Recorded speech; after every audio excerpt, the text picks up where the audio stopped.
Welcome to the Evening Gamer. I'm Taylor. And I'm Guy. Welcome, everybody.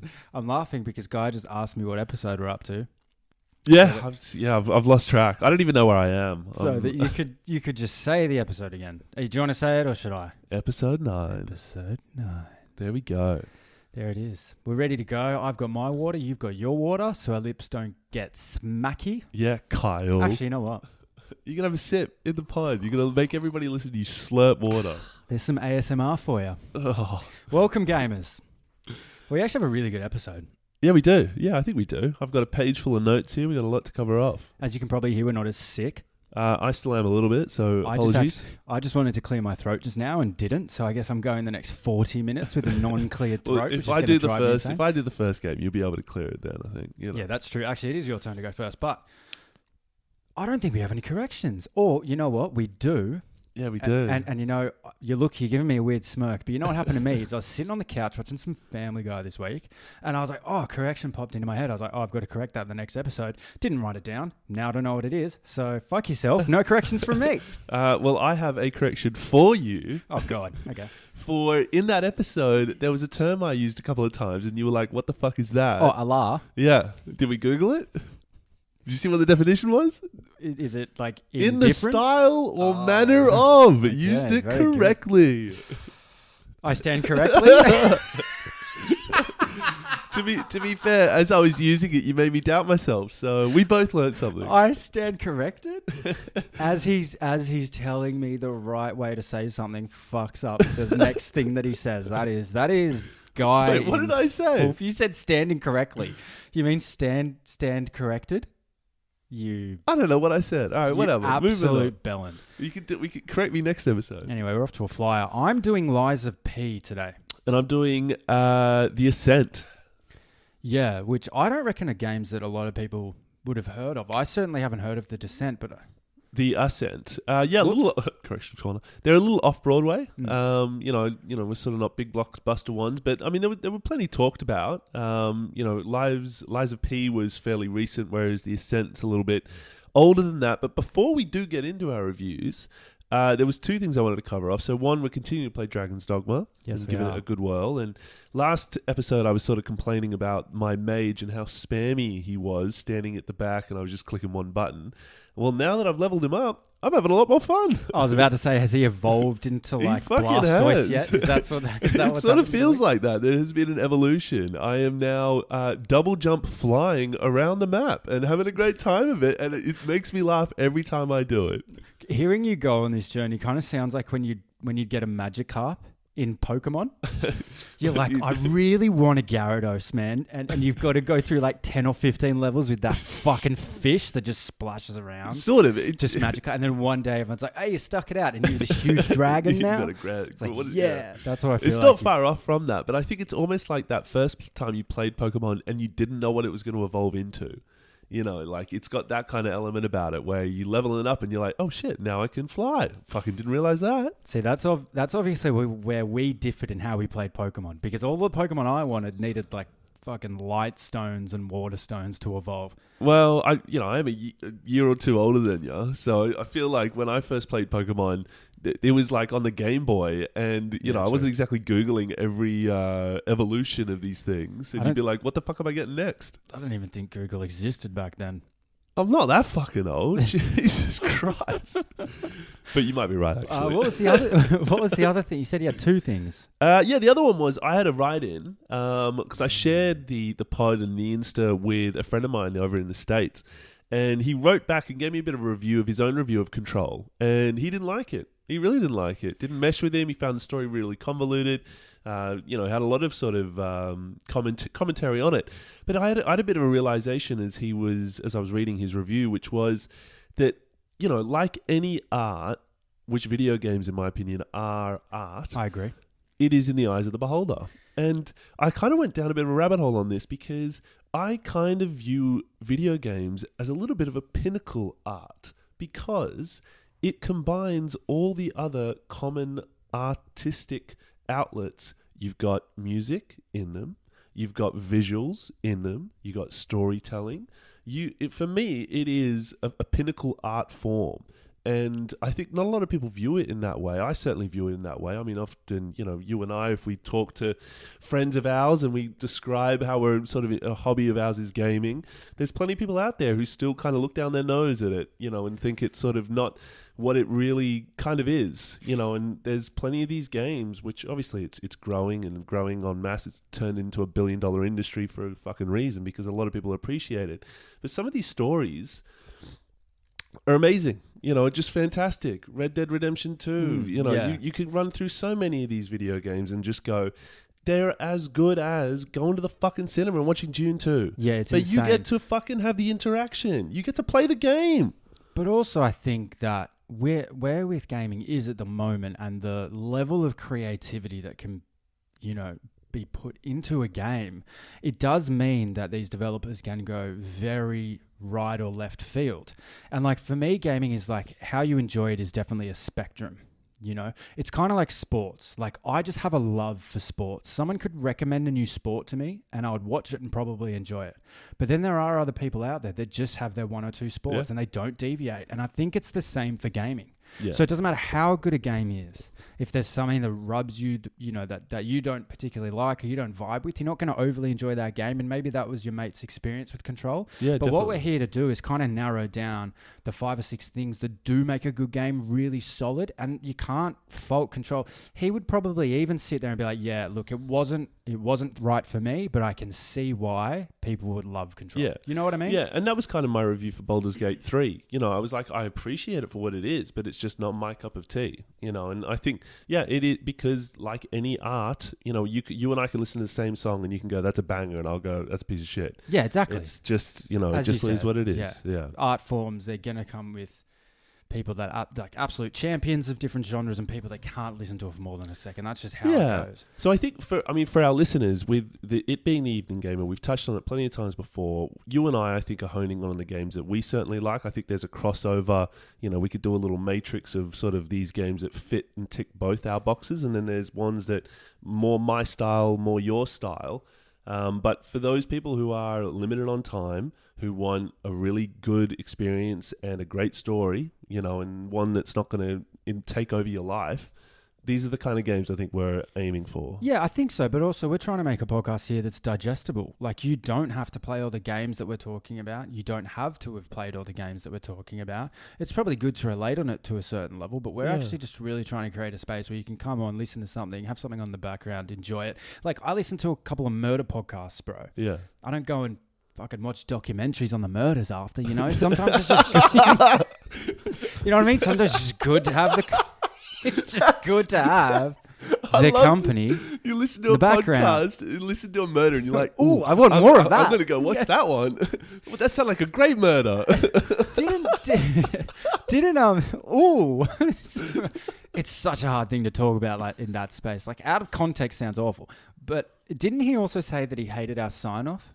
He did. At the end of every episode, we say, "Don't be an NPC and keep leveling up." Yeah. And this is something that we came up with so many different ones, and they all sounded corny. They all did sound. And you know corny, what? There's nothing. What do you want us to but sign off with? You know why? Like why I like that one though, because it's like keep leveling up is.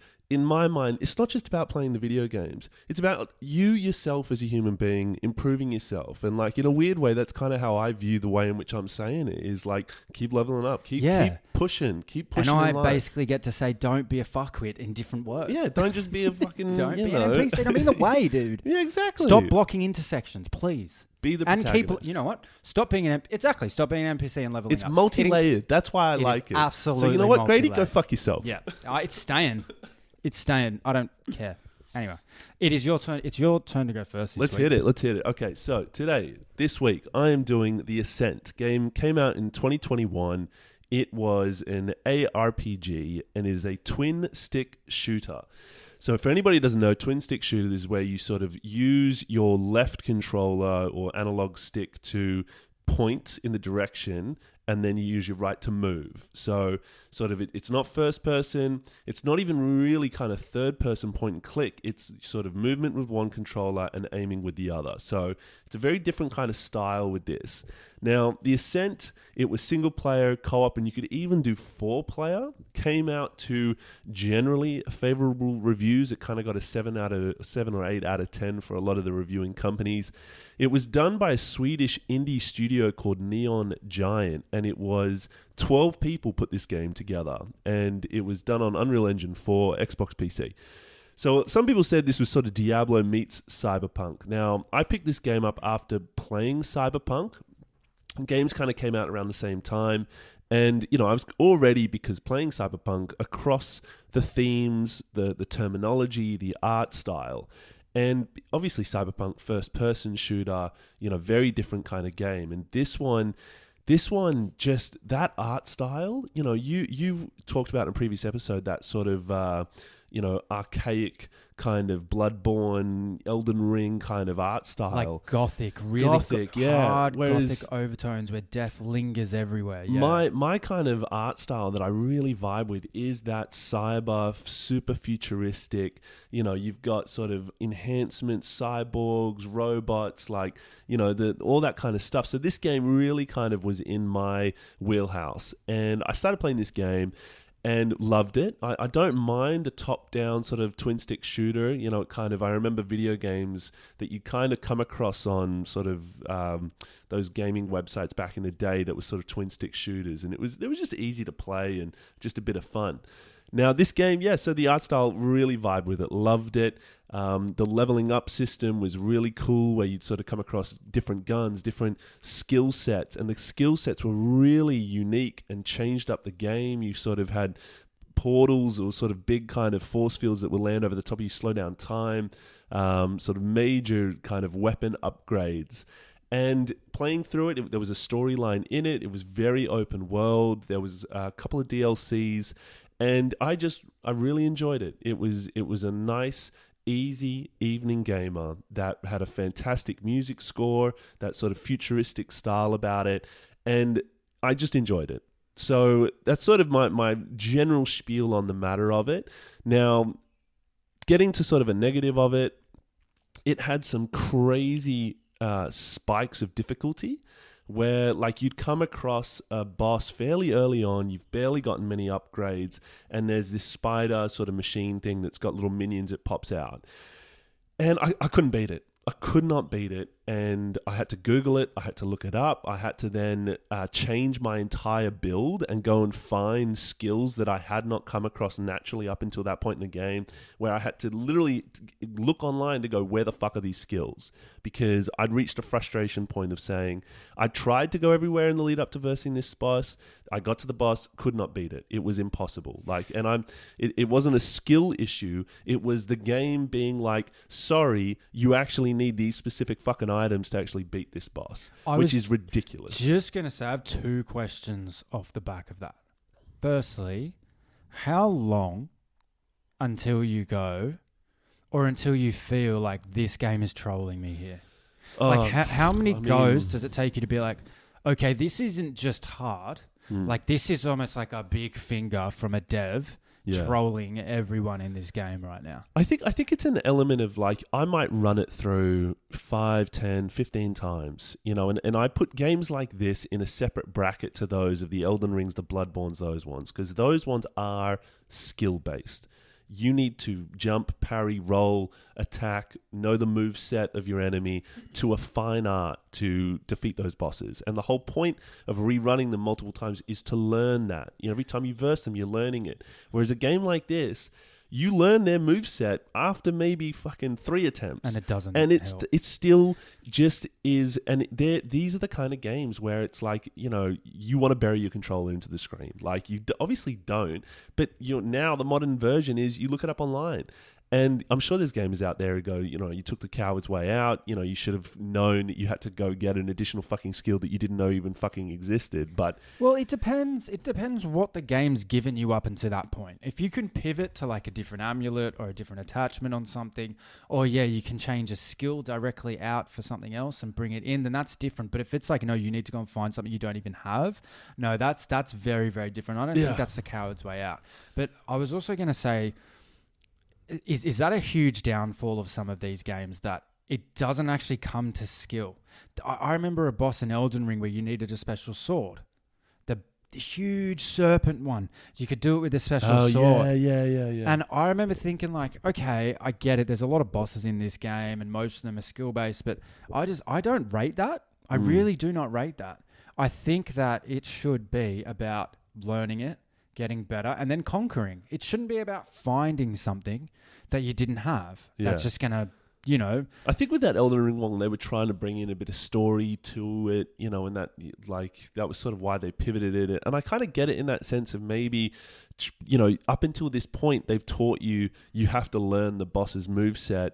Then we're going to throw something different at you. And you're going to now have to use a weapon that you're not used to using with a specific type of load up. There was a load up before you could use that weapon. But I know what you mean on that. But with this game, that frustrated me. But I'm glad I then did Google it. I went and got the weapon. I came back and beat that boss, played through the rest of the game, and I enjoyed it. That was a momentary frustration that didn't ruin the entire experience for me. I then played through the entirety of the game, and it's such a beautiful art style and a world to dip your toe into. And you sort of run across these sprawling, layered, sort of areas of just sheer Matrix-esque, but so stylized with this fantastic music, and your eye bulbs are just peaking, with the neon lights of this world. And it was really pleasurable, and the gunfight was good, and for what is a twin stick shooter, it's so you could crouch and then shoot over cover, and the bullets felt impacted, and you'd have a lot of blood sort of explosions and go everywhere. It was sort of a really satisfying video game, and the story was the story. It wasn't sort of you wouldn't see it on any top 15 list of best storylines of a video game ever. It was a bit of sort of paint by numbers, if you will. It just needed something to give it direction. Basically, yeah. It's sort of the governing sort of gang or corporation in this world has sort of caved in on itself, and now all the vying gangs corps are trying to take control, and you're just a player in the midst of it all. It was a really cool art style and a really fun game to play. So to get to my review, so the storyline, I've given it sort of a 7. Hang on. You gotta let your boy get the sheet up. All right. Sheet up. Sorry. No, you're right. Storyline. 7, as I said. 7. Nothing amazing there. Those feels and mechanics, my boy. I've given that a 7.9. Okay. I couldn't quite give it an 8. Really didn't want to give it an 8, did you? It didn't just deserve an 8 for me. It was sort of 7.9. The feel and mechanics has died just before the checkered flag there. It has, yeah. The challenge and entertainment. So I was going to give this higher because I was entertained by it, but then you'd have these spikes of it being stupidly challenging, so it brought it down, and I've given it a 7. Well, that's fair enough, and that's why we put challenge and entertainment together because they directly correlate with each other. You can't just throw a ridiculously hard boss in a game and expect to get a high score for it. Yeah. No, it needs to make sense. It needs to be a tactical battle. It can't just be a big fuck you to the gamer. That's not the way the scoring system works. I mean, what person has ever been entertained by an easy boss? Exactly. Character dev and build. This was again a bit of a correlation where the character development was minimal. You sort of just all you're doing is your character is learning about the story as it occurs. But think of like those guns that you were talking about. I'm coming to that. Yeah. So I've sort of with character development, I'm thinking of how did the person that you're playing actually develop in their opinions over the course of a game, in their emotional what's occurred to them, and sort of the game that you often refer to, Senua's Sacrifice. Yes. There is a perfect example of a character developing over the course of a game.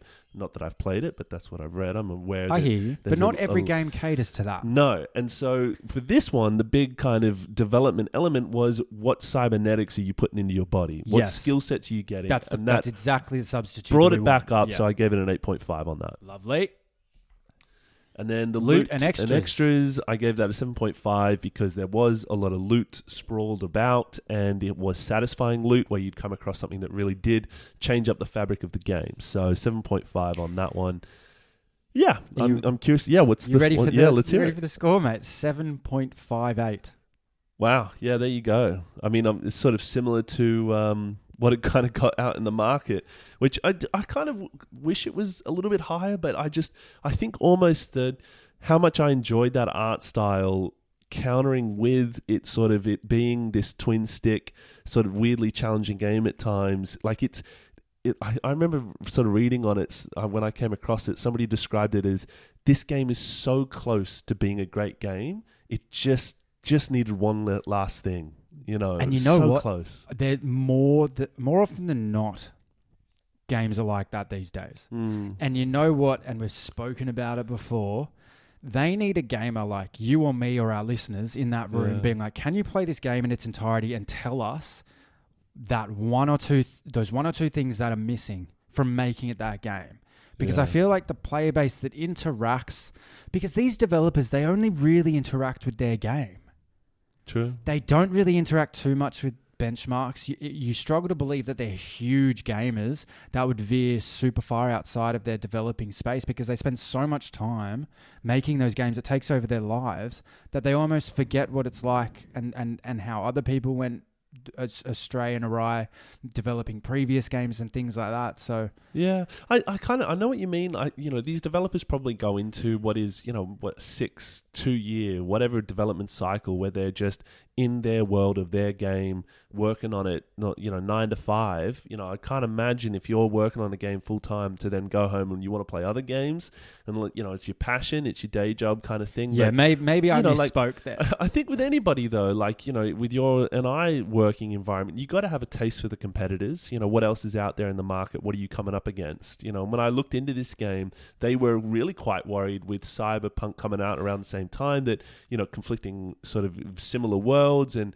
it was obviously when they both got released totally different. There was very minimal sort of influence between one another. I mean, a Cyberpunk kind of world is pretty heavily kind of built out now of what that world would look like. Yeah, so I know what you mean. I think to the last point I had on this was just that I think what it is these gaming developers, when they're creating these video games, push comes to shove, crunch time hits, and they go, what we wanted to do, the dream, the art, to finish this perfect picture, we're going to have to cut the corners off. And we're not going to be able to go full all the way there, which again, in a perfect art style, they can do a fucking update and fix it post-tense. You're not seeing Picasso go back over his old pieces of art and redo the nose on what he didn't like. They've got that ability, they've got that chance. So it's still crazy to me that, I haven't replayed it. I'd love to know if anybody does pick it up, if they still have the fucking problem with the spider. Is it still fucking impossible? Maybe it is. I think what I was more trying to say is that it's the typical, when you're someone that's creative or you're in a creative space developing something, you have an idea of what you want to put out there and it becomes your baby and you don't want to deviate from that. And that can really make you sell yourself short and maybe release something that isn't up to its full potential because you're refusing to creatively stray away from your vision in a way that might serve your product or creation.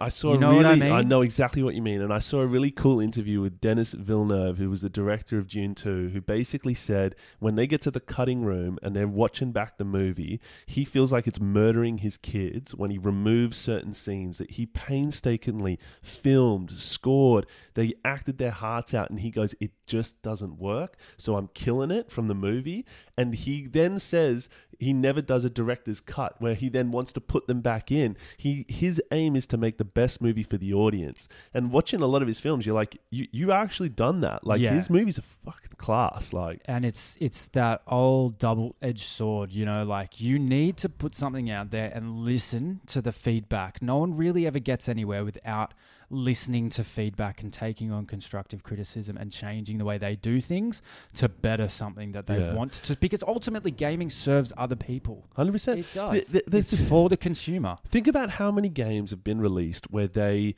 do an early preview, review, put it out into the market, let some people give it a play test, and then they play test it. It comes back. Maybe they run out of time. Maybe they don't fully get it function or whatever it is, but they release it anyway with a shit system that was not well thought out, that they know they should have cut, but because they sold it on that idea, think Starfield, think Cyberpunk, think these fucking games. I was laughing because I had this vivid thought of like someone playtesting your game and coming back to you and being like, you know what you should do with this?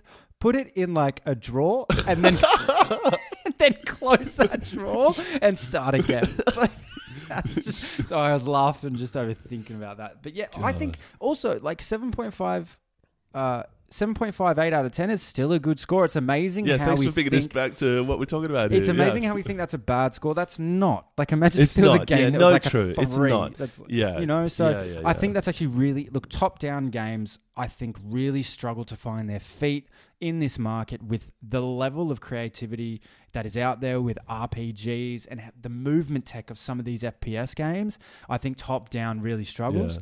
So I think 7.5, 7.6 is a good score there. The last thing I'd say on it is, like, if you played Cyberpunk, you enjoyed that world, and you want a bit more in a different place, play this game. Love that.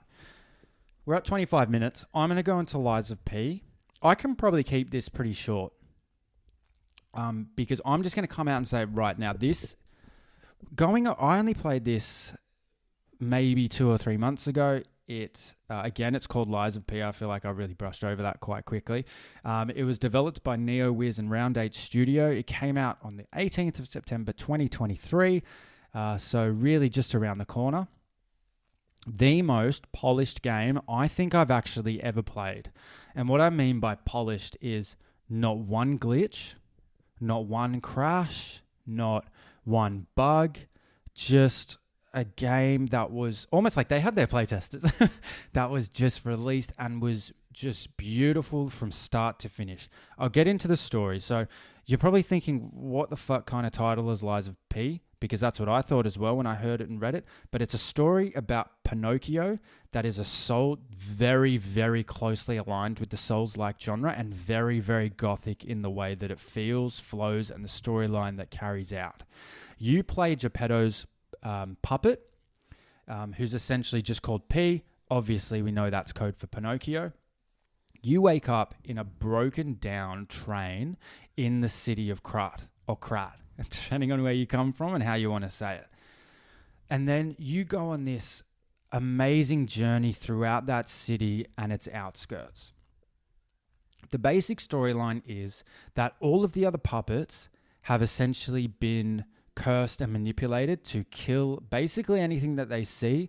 Often enough, obviously, that's the human population that's living within Hotel Krat. And oh my God, when it comes to being engrossed in an environment, it's insane. It's like walking into like a scene from The Ring sometimes in this game. You walk in, lights are hanging off the roof. There's blood all over the train station. There's a puppet in the corner like smashing someone's head in, even though they're like obliterated already. Like that's how engrossing this game is. And you go through it with Jiminy Cricket on your shoulder. That's your little companion. That's your little Zelda fairy that takes you through. And oh my God, it's just an amazing story that you go on with this puppet. All of the NPCs are there. There's Vanini, who was essentially the creator that helped out Geppetto, design and do puppet shows with a lot of these things in the original lore. You, as Pinocchio, have mastered the ability to use what they call Ergo, which is very much like a Souls-like currency that helps you kind of work on your gear, upgrade, level up. But throughout the entire game, the character development in this is amazing because the quote or kind of saying behind this game. What am I trying to think of? What's like a Riz phrase that you have? What's it called? The slogan. The slogan behind Lies of P is lie or die. Okay. So the game gives you choices throughout the story to either tell a lie to a human or to not. And the number one law of being a puppet is that you actually can't lie. So every single time you lie, there's this kind of overarching feeling that you're actually becoming more and more human.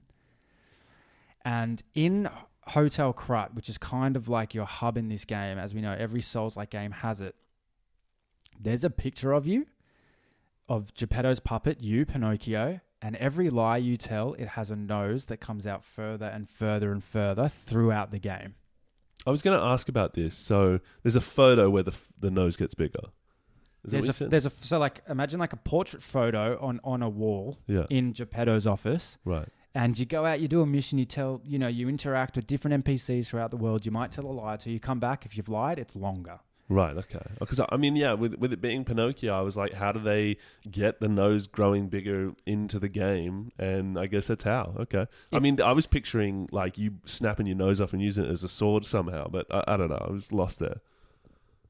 I'm not saying anything because I haven't found out, but I think that might be a part of it. I'm pretty sure that... Shit. Anyway...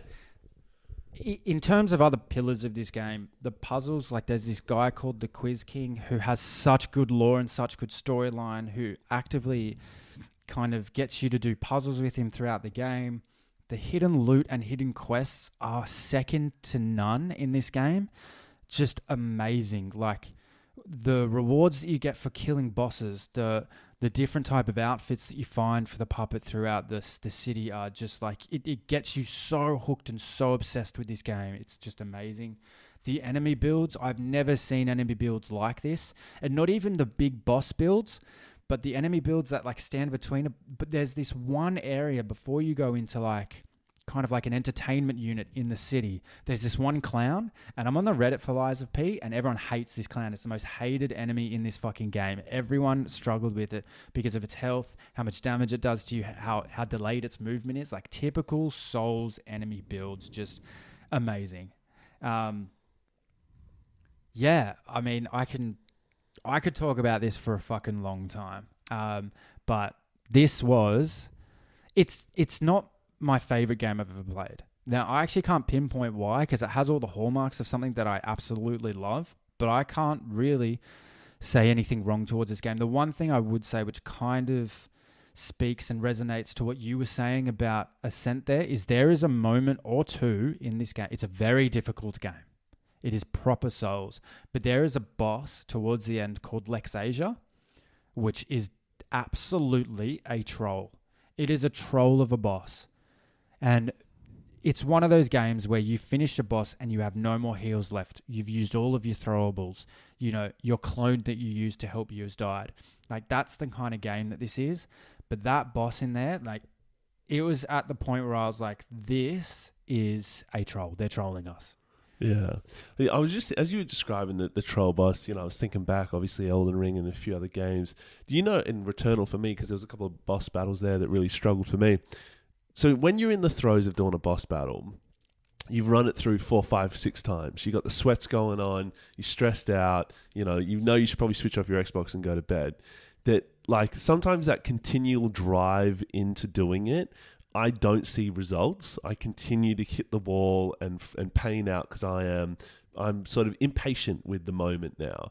Whereas I've now learned with my Elden Ring experience, park it, walk away, have a night's sleep, don't play it into the evening, then go back sort of the next following day.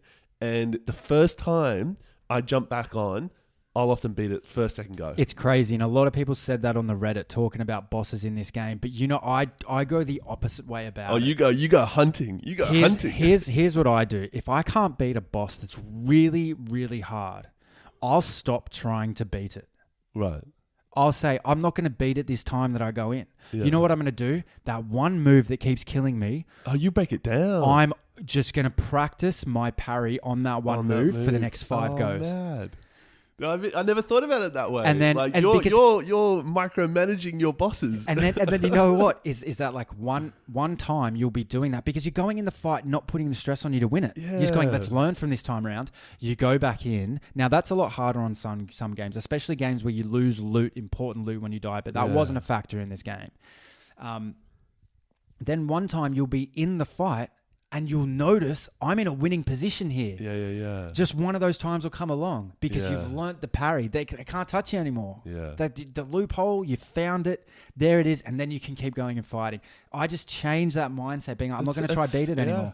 Because I can't I'm going to use that a little bit. I'm going to see if I can use that. And I've played a lot of these Souls games now, man. Sekiro was another one that challenged me to the moon and back. And I think that was the first time I implemented that kind of strategy of mine, which is like, I've got to learn that one part of this before I can even hope to get through it, because it's just not going to happen. I definitely think you've played a lot more of the Souls than I have. Have you done the Bloodborne or Demon Souls, like those sort of back catalogue ones? Everybody says Bloodborne's like one of the best. Well, you know what's funny? ones. Actually, that's something I should have mentioned. So Lies of P is that Xbox One. They won one. And Bloodborne was kind of the trade-off that Sony got. So I haven't played Bloodborne, but I've played a lot of these Souls games. Like Lies of P, Elden Ring. I've played a lot of the Dark Souls, Sekiro. I've done Wolong. Like I've done a lot of these kind of gothic Souls-like genre games, and they're all challenging in their own right. There was that one that just came out that was sort of similar to Ghost of Tsushima. I think I had on my list of top 10 games I was interested in this year. It came out a couple of weeks ago. And I think it's worthwhile having a look at because I think it was Souls-esque. Yeah, I know which one you're talking about. We talked about it on our big titles of 2024. So, look, I'll go through my review while you're looking for that. Yeah, do it. Storyline, 10. I don't often give... I think a couple of episodes ago I said I don't believe in 10 out of 10s. This storyline is just fucking phenomenal. And the twist at the end, the twist in the tail at the end, it keeps you engrossed. The cutscenes are amazing. The storyline was fantastic. This game was done so well. If you like Souls, if you like that type of genre, you should be playing this absolutely. The feel and mechanics, I gave an 8.5. The only reason why was because I think there was a little bit wrong with the parry and the delay in dodging. And the hit and the hitbox that the enemy's weapons had. Let me get through my rating before you talk to me about something. That sounds concerning. 8.5, but it was phenomenal. Once you got used to it, it was fine. Remember, guy, 8.5, still good. Challenge and entertainment, 9. Pretty straightforward there. I've spoken enough about it. Character development and build, I gave it a 9. Very creative, but did have its limitations. Loot and extras, I gave it a 10. So well hidden. The hidden lore was phenomenal. The side quests were amazing. So 10 out of 10 there. This comes in at a 9.3 out of 10. We have a new leader. Control was our leader last week at 9.2. This goes 9.3 because this again encapsulates exactly the kind of game that we want to be talking about. It's objective based. It's very polished. You don't have to worry about heaps of updates. It's not going to crash on you. It's not going to make you travel for an hour. Get into it. Lies of P. You heard it here first. Damn, okay. Just with what you were describing there, it gave me the wry smile where you're talking about the being a bit janky with the hitboxes and the parry and that kind of stuff. For what is a Elden Ring sort of Demon Souls, Dark Souls-esque style game, that sounds concerning, no? You'll know what I mean if you play it. There was just... So I came directly into Lies of P after playing something else that was very dodge orientated. So I'd kind of trained my mind with the timing from that game. And all it was just the timing in Lies of P when it came to dodging. You had to do significantly earlier for me, which just meant it took a second. And it kind of didn't make sense, if I'm honest, how early you had to dodge things. But once you got used to it, it really didn't impact anything in terms of gameplay. All right. Okay, fair enough. Nice. Yeah, where are we up to? I'm surprised it's our new leader. I mean, do we need to go back and do the categories for our previously reviewed games and then sort of put them in a list? I feel like it's by time we do that. Yeah, we will do that, and maybe we do that as a bit of a corrections corner at the beginning. Or sorry, correct me. Yeah, if maybe I'm wrong, we do that. Yeah, F10. We'll do the backlog and go through the ratings before. I think that's a good idea. Reviews. Yeah, I think so as well. But for now, make questions from a hat. Questions from a hat. Yeah. And you went first, so do you want me to go first? Do you want to read my question to me? Let's start reading them to each other. Okay. My question for you, Taylor, this week. What is your best game opening? That's a great question. And immediately, like 4 or 5 games come to mind. Head, yeah. And you know what? Most of them pretty old. So I'm thinking like Halo. I'm thinking Titanfall. Oh, you know what it is? You know what it's going to be? It's going to be, hang on. What was it called? Medal of Honor. The one on PS2, Frontline. The one that was about World War II. Frontline? Medal of Honor Frontline, yeah. And the reason why is because I remember that so vividly. Excuse me. I remember playing that. And it's kind of, the opening scene is D-Day. So you're coming in on the boats. You've got your colonel or sergeant or whatever yelling at you. There's explosions on the beach. I can't remember if it's Gallipoli or not. No, it'd have to be D-Day. Yeah. Is it Medal of Honor? I don't know. No, they never went sort of. I think they They're did very the Pacific American. one, but I don't think they did Gallipoli. Yeah. I did play those ones. But it was those types of vibes, those you just getting just monstered from the beach. Okay. I think I know the one you're talking about, and it was like Band of Brothers or sort of what was that one? Tom Hanks, Saving Private Ryan. Yeah. Very like that. Yeah, I know that one. Yeah. Yeah. So that would be mine. Medal of Honor Frontline. That opening was just back in the time that it came out, and how well it represented World War II and what we know about it, and it was insane. Yeah, nice. I went through sort of a bit of a research trying to go back of sort of what were some of the best game openings of video games, and there was sort of plenty on the list that, Mass Effect 2 was really high up there. I remember that one quite vividly. The Half-Life ones, of course. And then the one that, took out this list and that was at the front of my mind as I sort of thought about this question was BioShock. And the sort of descent into Rapture was... It's something else, and when you're going down, you're underwater, and there's a plane crash first, and then you hit the water, and then you go down this sort of lighthouse in an elevator, and you sort of see Rapture just open up ahead of you, and there's whales swimming between these buildings. You're sort of, the art style, it's like this 70s, 80s art deco-y kind of vibe about it, and you arrive at like a platform, and some dude gets absolutely garroted in front of you, and it's quite visceral, and there's blood spatter everywhere, and you're like, Jesus Christ. You sort of watch it now, and it's a little bit sort of dated, the sort of, the high definition of it all. Like, kind of PS2 back in the day kind of look about it. But, for an opening of a game, and what a phenomenal fucking game that was, just amazing. Funnily enough, BioShock was phenomenal, but I remember playing the second one. I'm trying to remember the name of it now, where you're like up in the sky. Just didn't hit as well for me. God, man. Well. Sometimes you could talk a house out of fire. I love it. I could. I love it. All right, I've gone a little bit of a different way with my question this week. Are you ready for it? I've kind of. It's still gaming. But I've gone pretty creative. Okay, you ready for it? Yeah. What Super Smash Brothers character would you choose to fight for your life? Fight for my life. Yeah, like fight for my life. Choose a tribute to fight for you. Jeez. Has to be a Super Smash Brothers character. Oh my god. Who would you choose? I mean, jeez, like what's the name of that little fucking kid with his baseball hat on backwards? Oh, Ness. Ness, fucking come on, you'd absolutely smash the Ness. Telekinesis. Oh, does he? Okay, well, my Super Smash Brothers though is probably not the best. Maybe Kirby, because what is he going to swallow me and then I'm going to fight me? And no, then, you don't have to fight them. Oh, what? They're just fighting for you. They're fighting for me against any of the other Smash Bros. I'm picturing giving Peach a black eye over here. Like, no. It's like, I don't know. They're going to verse any other one of them. So you basically. So they're going to fight for your life. Well, yeah, I mean, like when I played Super Smash Brothers back in the day, I did Link. Link was my go-to. Mine was Mario. Okay, interesting. Yeah, I can't even picture who Mario's moveset. I would choose Kirby. Kirby, I remember playing a little bit with the swallow and then the bubbles and stuff, and that was often pretty good. And his hitbox was the size of a penny.